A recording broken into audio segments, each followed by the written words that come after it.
It started like any other morning, coffee in my hand, birds singing in the trees, when suddenly, 4 black SUVs rolled up my dirt road. They stepped out with papers in hand, their faces full of authority, telling me I had no right to be here, that this cabin was not mine. But what they didn't know, what they could have never imagined, was the truth I held in my hands, a truth so big, it would leave them speechless, forever. Welcome back to HOA Max Stories, where we dive into the wildest battles between homeowners and HOAs. My name is John Miller. I live right here in the mountains of Colorado, in a small cabin I built with my own hands. And every week, I share stories like this, real drama, real struggles, and the shocking moments that leave HOAs powerless. If you enjoy these stories, do me a small favor, hit that subscribe button. Think of it like waving back to a neighbor passing by on the porch. And let me know in the comments, where are you watching from today? I'd love to hear if you're tuning in from the East Coast, the Midwest, or maybe right here out west with me. I remember that morning so clearly. The kind of morning you want to hold on to, forever. The sun was bright, the sky was clear blue, the birds were singing above the trees, and I thought it was just another peaceful day in my valley. I was sitting on my porch, coffee in hand, steam rising from the cup, when I heard the sound. Engines, heavy engines, rolling up the dirt road. At first I thought maybe hunters were passing through, or a delivery truck somehow made its way here, but then I saw them. 4 big black SUVs, shining like they had just come out of a showroom, crawling slowly up the road toward my cabin. They stopped right by the stream, blocking my path, like they wanted me to know there was no way out. The doors opened in perfect order, one after the other, and out came people in sharp suits and shiny shoes. They looked so out of place in the valley. No mud on their clothes, no dust on their faces, no sign they belonged here. And right away, I knew this wasn't a friendly visit. The woman in the red jacket led the group. She walked with a kind of authority that said she was the one in charge. Her eyes scanned my cabin, my porch, my boxes by the doorway, like she already owned it all. She pointed at me and said, "You can't stay here, this cabin is not yours." Her voice cut through the quiet morning air. I just sat there for a second, sipping my coffee, staring at her like she had lost her mind.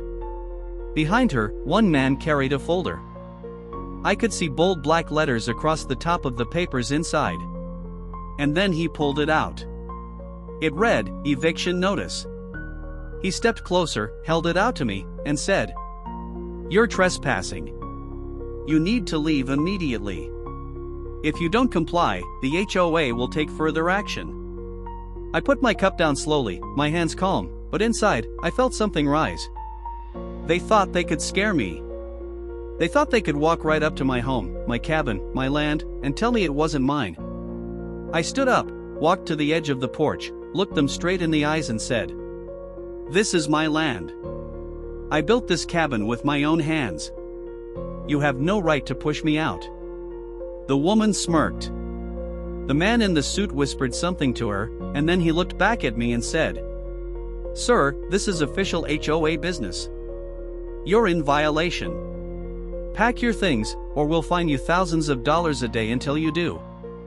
Thousands a day, can you imagine? They thought money would scare me. They thought pressure would break me. But I didn't move. I didn't blink. I just stood there and let the silence hang in the air. One of them circled around to the side of my cabin, looking at the boxes I had stacked near the window. He muttered, "Looks like he's already moving out." They all chuckled. They thought they had one. They thought they had the upper hand. But what they didn't know, what they couldn't even begin to imagine, was that I had been waiting for this day. I had been waiting for them to try this. Because deep inside the drawer in my cabin was the one thing that could turn their entire world upside down. I didn't rush. I didn't panic. I walked back inside, opened the drawer, and pulled out the folder. The same kind of folder they had. But mine was heavier, older, filled with something they had never seen before. I came back out, holding it firmly in my hand, the morning light hitting the pages inside. Their smiles faded the moment they saw it. Their confidence cracked. The woman in the red jacket squinted, trying to read the words from where she stood. I didn't say a word. I just walked closer, step by step, until I was right in front of them. I opened the folder. I held it up high. And there it was, written in bold letters across the deed. Owner of entire valley. Not just the cabin. Not just the stream. Not just the little patch of land by the dirt road. The entire valley. Every tree, every rock, every blade of grass, was mine. Their jaws dropped. Their silence was louder than their threats had ever been. One man stuttered. This can't be right. Another flipped through the pages desperately, looking for a loophole, a mistake, anything that would prove me wrong. But it was all there, signed, sealed, and recorded in the county office. I didn't just own this cabin. I owned the very ground they were standing on. And at that moment, the power shifted. They weren't in control anymore. I was. I looked at them and said softly, "You came here to evict me, but you're the one standing on my property. So tell me, who should really be leaving right now?" The woman stepped back, her face pale, the papers shaking slightly in her hand. The man in the suit closed his folder and whispered, We need to make a call." They turned, walked slowly back to their SUVs, their heads low, their steps heavy. The engines roared back to life, the dust rose from the road, and one by one, they drove away. And just like that, silence returned to my valley. But the story didn't end there, not even close. Because what happened that morning was only the beginning. Now I want to ask you something. If the HOA came knocking on your door tomorrow, telling you to leave your own home, how would you respond? Would you stand your ground like I did, or would you pack up and walk away? Tell me in the comments. I really want to know. The dust from their black SUVs was still hanging in the air, slowly settling over the valley like a shadow that refused to leave. I stood on my porch, folder still in my hand, watching the road as they disappeared around the bend. The silence that followed was almost too heavy. It wasn't the peaceful silence of a normal morning, no, this was different. It was the kind of silence that makes you feel something bigger is about to happen. I knew they weren't done. HOAs never walk away that easily. Especially not after being embarrassed. I went back inside, laid the folder down on my wooden table, and sat in the old rocking chair. The floor creaked under me as if even the cabin knew trouble was coming. I took a deep breath, staring out the window at the valley. My valley. For years, I had lived here quietly. No drama. No noise. Just me, my tools, my land, and the wide open space that stretched farther than the eye could see. Nobody bothered me, and I didn't bother anyone. But that morning, I realized something had changed. The HOA had found me. I don't know how they got my name, or why they suddenly thought they had a claim over my home, but one thing was certain, they weren't going to let this go. That evening, just as the sun dipped behind the mountains, I heard another sound. Not engines this time, but voices. Loud, echoing voices traveling across the valley. I stepped out onto the porch again. There they were, standing by the stream, in the fading light. The same group, but this time there were more of them. 5. Maybe 6. And they weren't smiling. The woman in the red jacket was back, her face harder than before. She called out across the water. "You think this changes anything? You think a piece of paper makes you untouchable?" Her words carried like thunder, bouncing off the mountainsides. I didn't answer right away. I just let her words hang there. Then, slowly, I raised the folder again and held it up. The golden edge of the sunset lit the papers like fire. "This isn't just a piece of paper," I finally said. "This is the truth. And the truth is, you have no power here." They shifted uncomfortably. One of the men muttered under his breath, but I couldn't catch the words. Another shook his head like he didn't want to be there at all. But the woman, she wasn't backing down. She crossed the little wooden bridge, her heels clicking against the old planks. Each step echoed like a warning. She came right up to the edge of my yard, looked me dead in the eyes, and said, "We'll see how long you last." We have lawyers, we have connections, and we have time. Do you? I leaned against the porch railing, calm as ever, and replied. I've lived here longer than you've been in charge. I built this cabin with my own 2 hands. I carved the path to that stream myself. I planted every tree you see on this side of the road. And yes, I have time. More than you think. For a moment, I saw something flicker in her eyes. Was it doubt? Or maybe anger? She turned quickly, motioning to her men, and they followed her back across the bridge. But this time, they didn't leave. They set up a table by the SUVs, papers, clipboards, even a laptop glowing in the twilight. They weren't just making a visit now, they were settling in. I stayed on my porch for hours, watching them. They kept pointing at my cabin, at the valley behind me, talking among themselves, writing things down. They wanted control. They wanted to break me. The night fell, stars lit the sky, and still they remained. Headlights lit up the dirt road like a camp. I went inside, locked the door, and stoked the fire. The crackling wood filled the cabin, but it didn't quiet the storm building outside. I couldn't sleep. I knew this was only the beginning. By morning, the valley felt different. Birds sang, but softer. The stream flowed, but it sounded distant. The black SUVs were still there, lined up like soldiers. And the people? They looked restless, frustrated, but determined. Then came the knock. Sharp. Hard. Unwelcome. I opened the door, and there she was again. The red jacket. Her lips tight, her eyes colder than before. We've reviewed your deed, she said. And while you may think you own this valley, the HOA still enforces the rules. Rules you must follow. Rules that say no unapproved cabins. No private streams. No unauthorized land use. If you stay, you'll be fined. If you resist, you'll be sued. And trust me, we win lawsuits. Her words were like poison. But I didn't flinch. I smiled instead. Rules? I said. Your rules stop where my land begins. And my land, well, you're standing on it right now. Her face turned pale again. For the second time, she realized her position wasn't as strong as she wanted it to be. But this time, she didn't back away. Instead, she leaned closer and whispered, "We'll make your life a nightmare until you give up. That's a promise." Then she turned and walked off, her heels crunching on the gravel. I closed the door slowly, my heart pounding, my mind racing. "A nightmare," she said. But I wasn't afraid of nightmares. I had lived through worse. The fire crackled again in the fireplace as I sat back down, staring at the deed on the table. I knew one thing now. This fight wasn't going to end with words.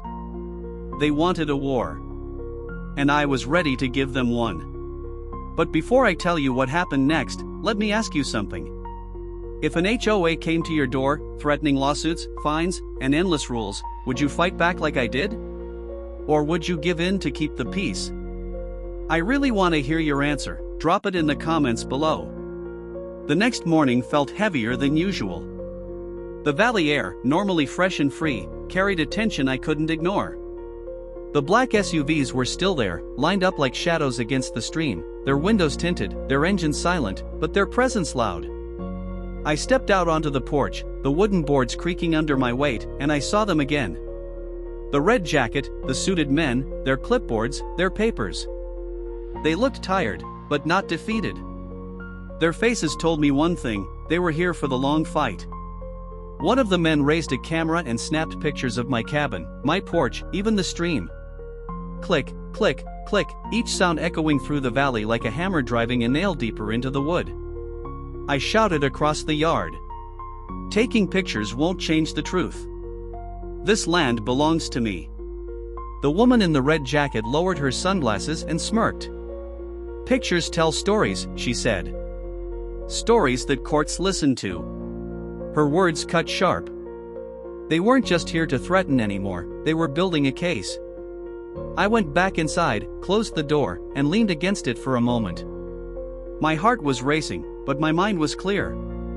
I knew this land better than anyone. I knew every ridge, every tree, every stone wall I had stacked with my own hands.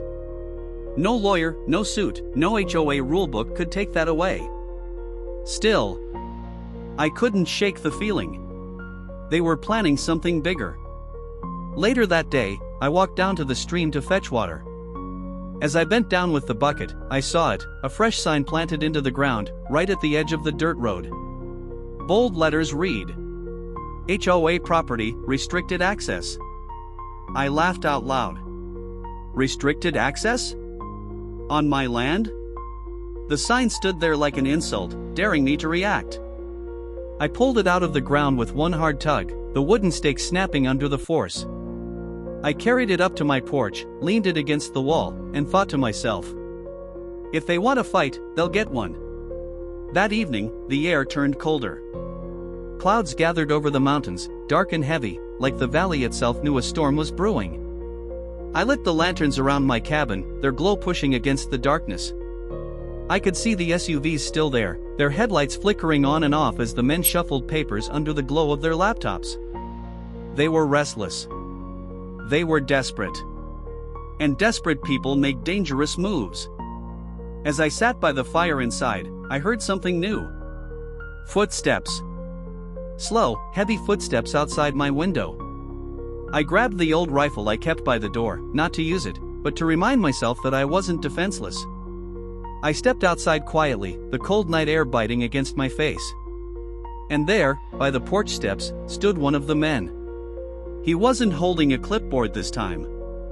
He was holding a flashlight, shining it right into my windows, peering inside like he had a right to. "What are you doing on my property?" I barked. He froze, the light trembling in his hand, then lowered it slowly. "Just inspecting," he muttered. "Inspecting what?" I snapped. "This isn't your land. You have no business here. Get off my property before I call the sheriff." For the first time, he looked nervous. He backed away, muttering something I couldn't hear, and returned to the group by the SUVs. My hands were still shaking when I closed the door behind me. Not from fear, but from anger. They were pushing boundaries now. Testing me. Seeing how far they could go. The next morning, the valley was quiet again. Too quiet. No voices. No laughter. No engines. I thought maybe they had finally given up, maybe they realized the fight was pointless. But when I opened my front door, the truth hit me harder than before. There, on my porch steps, lay an envelope. Inside, a letter typed in bold words. Notice of fines. Unauthorized cabin structure. Unauthorized water usage. Penalty, $500 per day, effective immediately. $500 a day. For living in my own home. For drinking from my own stream. I crumpled the letter in my fist, the paper crackling under the pressure of my hand. I could feel the blood rush to my face, my jaw tightening.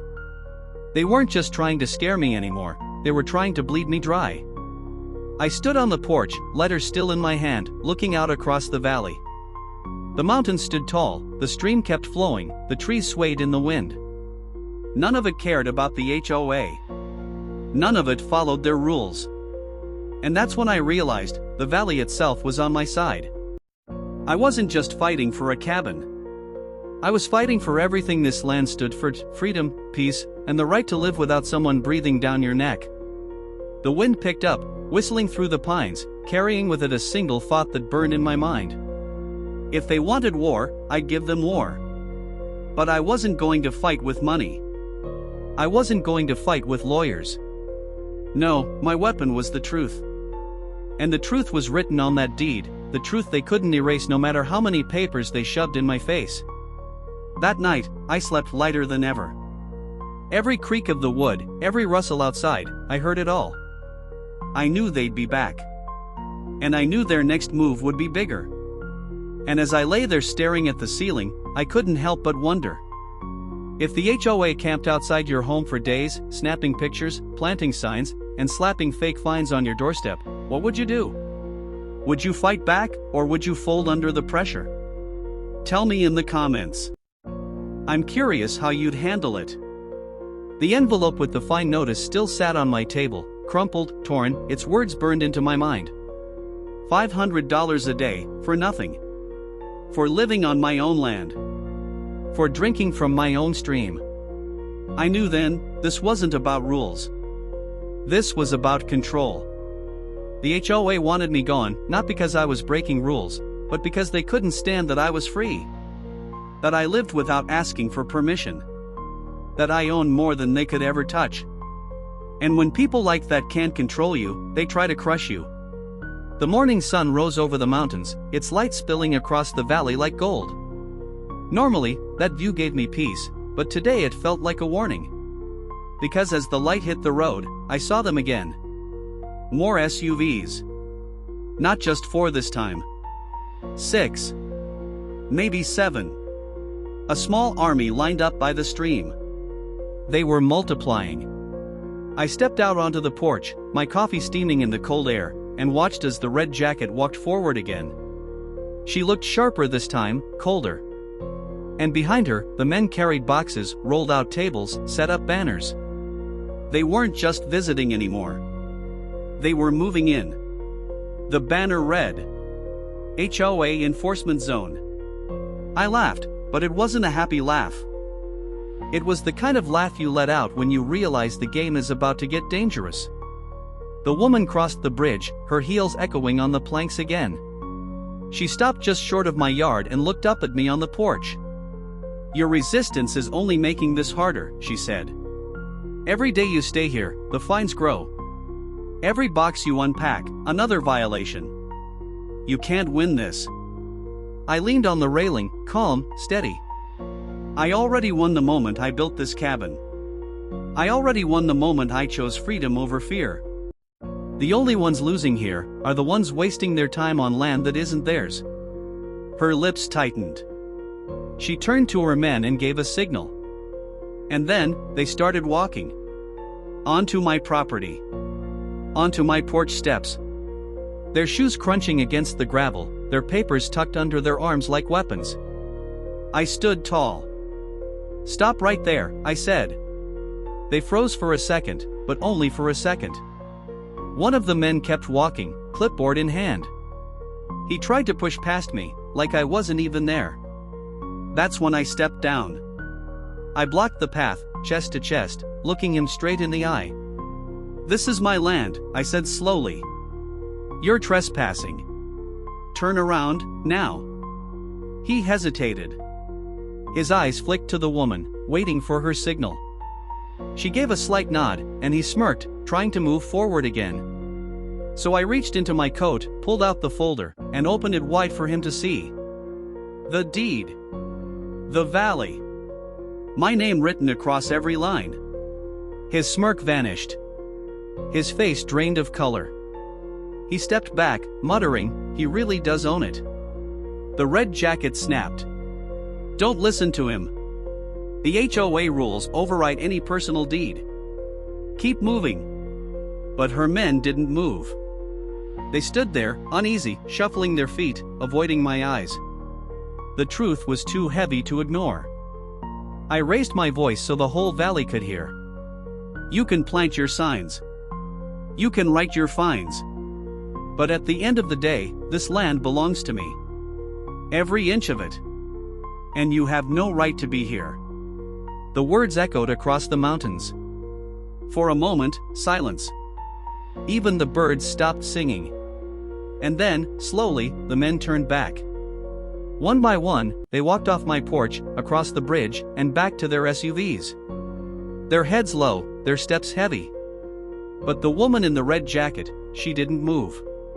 She stood there, eyes locked on mine, her face burning with rage. This isn't over, she hissed. You think this valley protects you? You think a piece of paper will stop us? We'll bury you in lawsuits. We'll fine you until you're broke. We'll wear you down until you beg us to leave. I stepped closer, my boots firm on the gravel. "You can try," I said softly. "But I don't scare easy. And this valley has a way of breaking people who don't belong here." Her jaw clenched.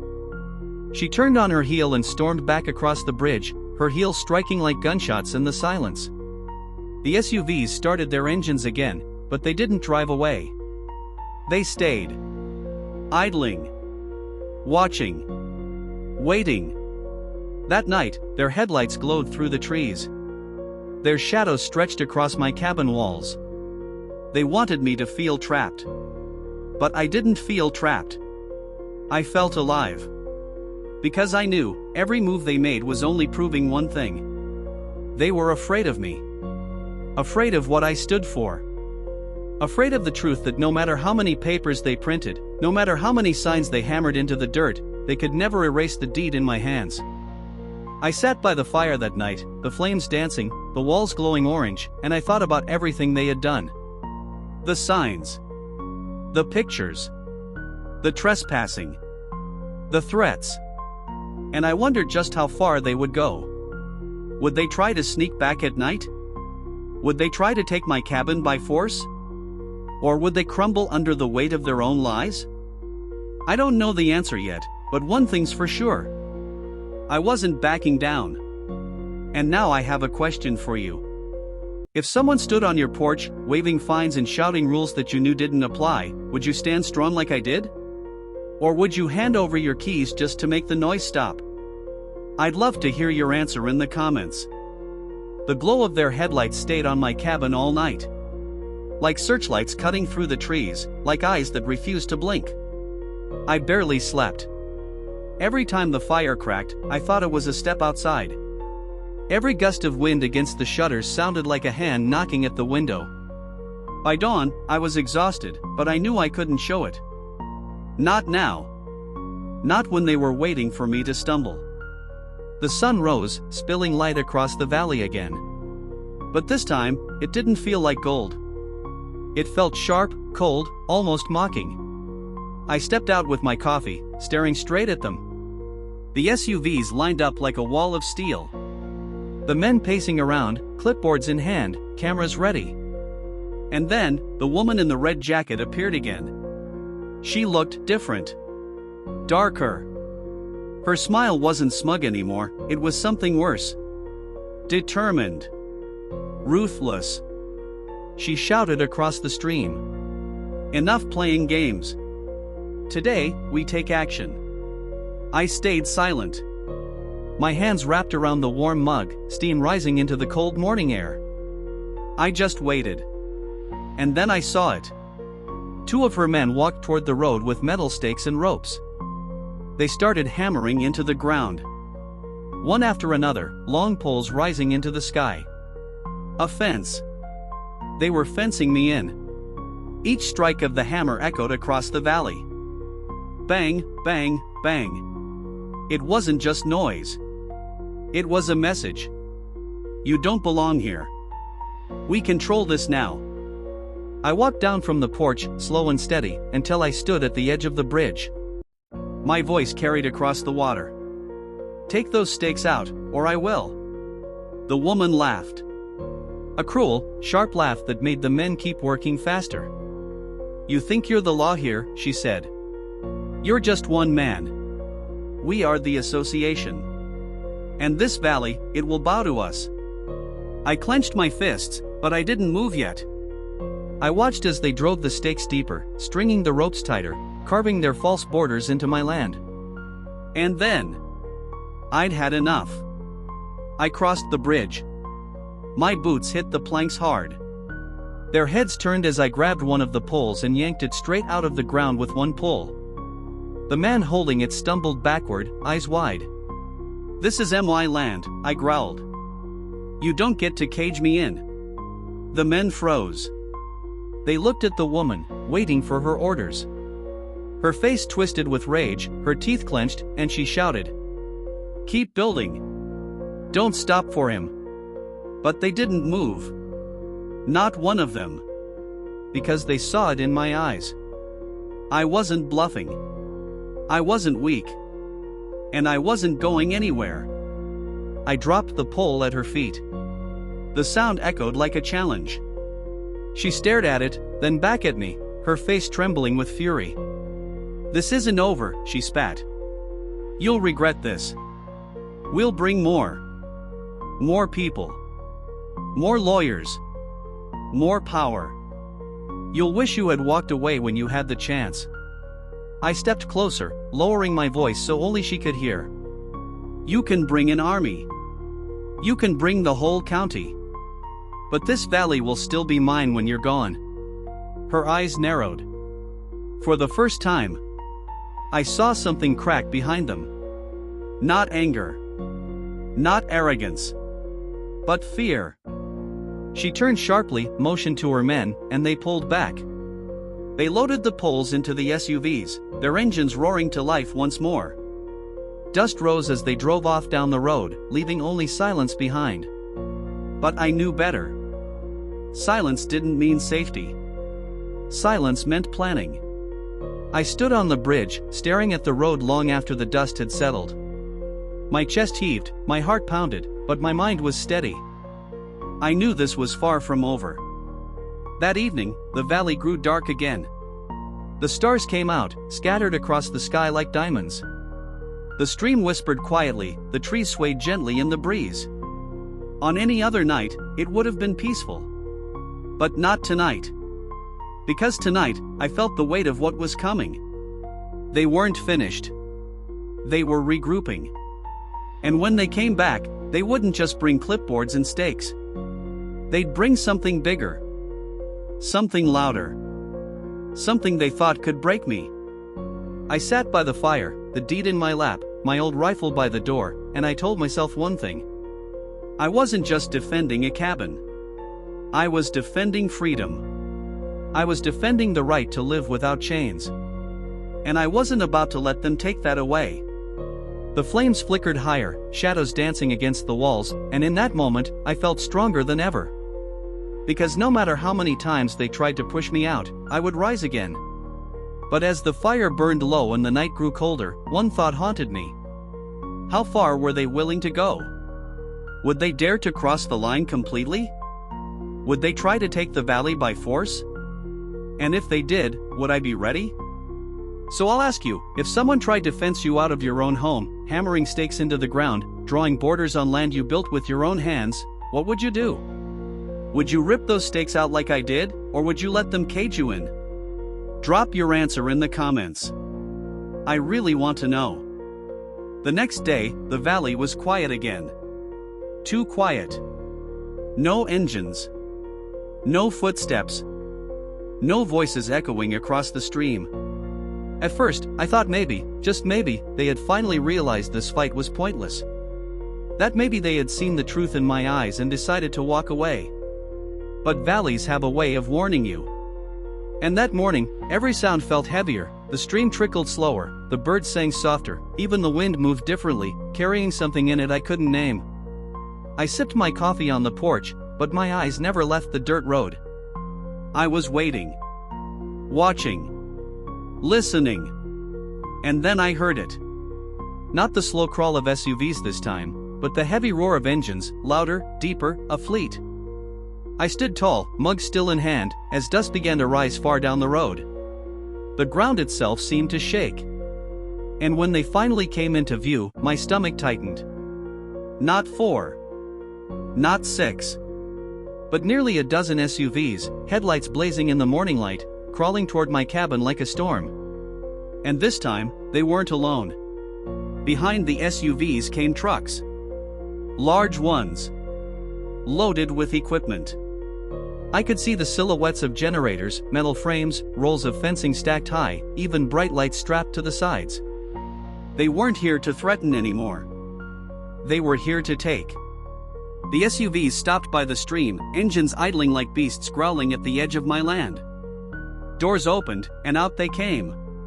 The red jacket at the front, her face sharper, harder than I had ever seen. Her men poured out behind her, more than before, nearly 20 this time. It wasn't a visit. It was an invasion. They carried radios, papers, measuring tools, some even carried hammers, saws, drills. They were ready to build something on my land. The red jacket raised her voice, shouting across the stream. "This is the day. You've been warned. You've been fined. You've resisted long enough. Today, we enforce the rules, by any means necessary." The men behind her cheered, nodding, already walking toward the bridge with their equipment. My heart pounded, but I didn't move. Not yet. I just stared at them, steady, unshaken. They thought their numbers gave them power. But I knew the truth. The valley was mine. I stepped down from the porch, boots crunching against the gravel, and walked to the bridge. I stood right in the middle, the stream rushing beneath my feet, my body blocking the only path to the cabin. "If you want this land," I called out, my voice strong, steady, echoing across the valley. "You'll have to take it from me. And I promise you, you'll fail." They stopped. Just for a second. Enough to show me they weren't as fearless as they pretended. But the woman pointed forward. "Move him. Now." Two men stepped onto the bridge, their shoulders squared, trying to look tough. They walked closer, each step echoing on the planks. I didn't flinch. I reached into my coat again, pulled out the folder, and opened it wide. The deed glowed in the sunlight, the words bold, unshakable. "This land is mine," I said. "Every tree. Every stone. Every inch you're standing on. And if you cross this line, you're trespassing." The men hesitated. They looked back at her. She shouted again. "Keep moving." But they didn't. Not this time. Their feet stayed planted. Their eyes lowered. They couldn't bring themselves to cross. The woman's face turned red, her hands clenched into fists. She stormed forward herself, marching across the bridge, her heels cracking against the planks. She stopped inches from me, her eyes burning into mine. "You can't fight us forever," she hissed. "We'll sue. We'll fine. We'll build. We'll make your life miserable until you break. No one fights the HOA and wins." I leaned closer, my voice low but sharp. "You're wrong. Because this isn't just a fight. This is my home. My freedom. And freedom doesn't break." Her jaw tightened. For a moment, I thought she might actually lunge at me. But instead, she turned sharply and shouted to her men. "Set it up. Now." And then, chaos. Men rushed off the bridge, hauling equipment, planting stakes, unloading fencing, starting generators that roared like thunder. Bright lights flickered on, cutting through the morning sun. The sound of drills and hammers filled the air, drowning out the valley's natural peace. They were trying to build an enforcement camp. On my land. Right in front of my cabin. I stood frozen for a moment, anger burning hotter with every strike of their tools. My fists clenched, my jaw locked. And then I moved. I stormed back to the porch, grabbed the fine notice from the table, and walked back to the bridge. I tore it into pieces, holding them up in the air for all to see. "This paper means nothing," I shouted. "Your rules mean nothing. You can build all you want, but you can never own what isn't yours." The valley seemed to answer me. The wind picked up, rushing through the trees. The stream roared louder. The mountains echoed my words back at them. Some of the men stopped. Their tools lowered. Their eyes darted nervously. The red jacket screamed. "Keep working. Don't listen to him." But doubt had spread.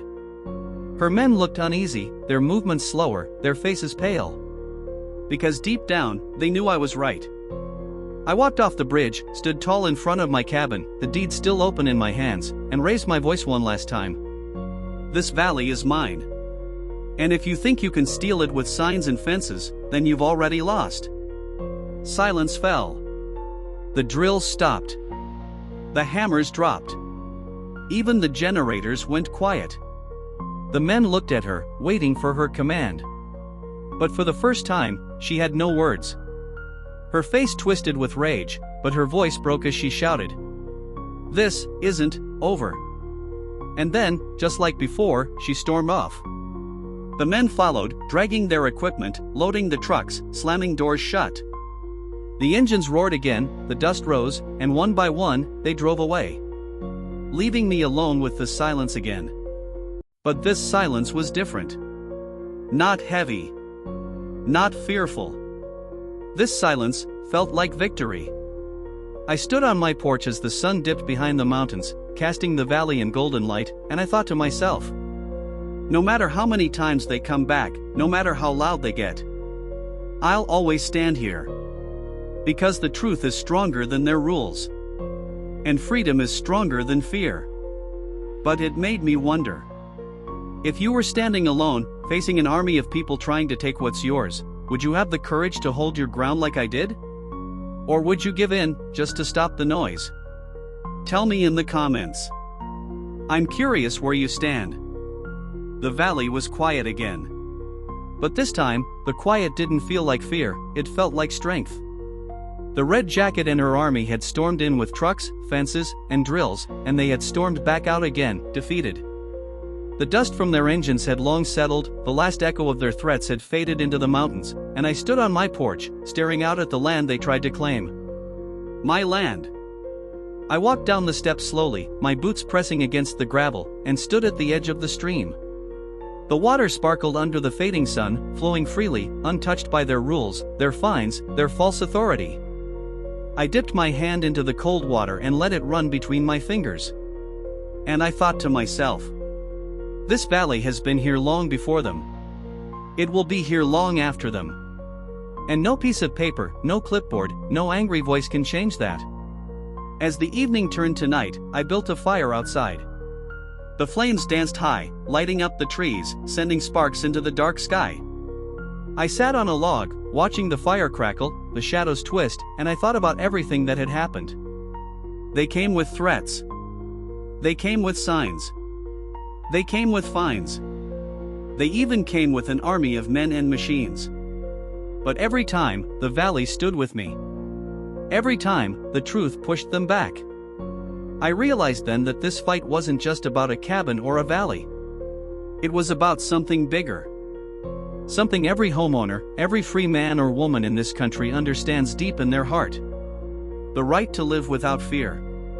The right to stand on your own land and say, this is mine. The right to push back when someone tries to take what you built with your own two hands. The flames burned brighter, reflecting in my eyes as I spoke softly into the night. They thought they could break me. They thought they could drown me in rules and papers. But you can't drown the truth. And you can't break freedom. I leaned back, staring at the stars overhead, spread wide across the sky. For years, those stars had been my company.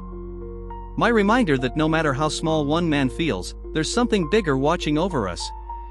And in that moment, under the endless night sky, I felt victorious. But I also knew, this wasn't just my story. Because how many of you out there have faced the same? Maybe not with a whole valley, maybe not with SUVs and armies, but with neighbors, with boards, with associations that think they own you. How many times have you been told? You can't park here. You can't build that shed. You can't plant those trees. All on land you pay for. All on property you call your own. That's the truth of HOAs. They feed on control. They thrive on fear. And they crumble when someone finally stands up and says, no more. The fire popped, sending sparks into the air, and I smiled. Not because the fight was over, but because I had shown them something they couldn't unsee. That a man with truth on his side is stronger than an army with lies. The valley was safe again. At least for now. And I knew, tomorrow, the birds would sing louder. The stream would flow stronger. The mountains would stand taller. Because the valley knew too. It knew who it belonged to. I rose from the fire, brushed the dirt from my hands, and looked one last time at the dark road where their SUVs had vanished. I whispered into the night. You won't break me. You never could. And you never will. Then I turned back to my cabin, my home, my freedom, and closed the door behind me. And as the fire burned low outside, and the valley returned to its peaceful silence, I thought about you, the ones listening to my story. And I want to ask you this. If tomorrow, someone came knocking on your door, not just with words, but with trucks, machines, and threats, trying to strip away your freedom piece by piece, would you rise up and fight for what's yours, or would you hand it over just to avoid the battle? Tell me in the comments, because your answer might just inspire the next person who needs to hear it.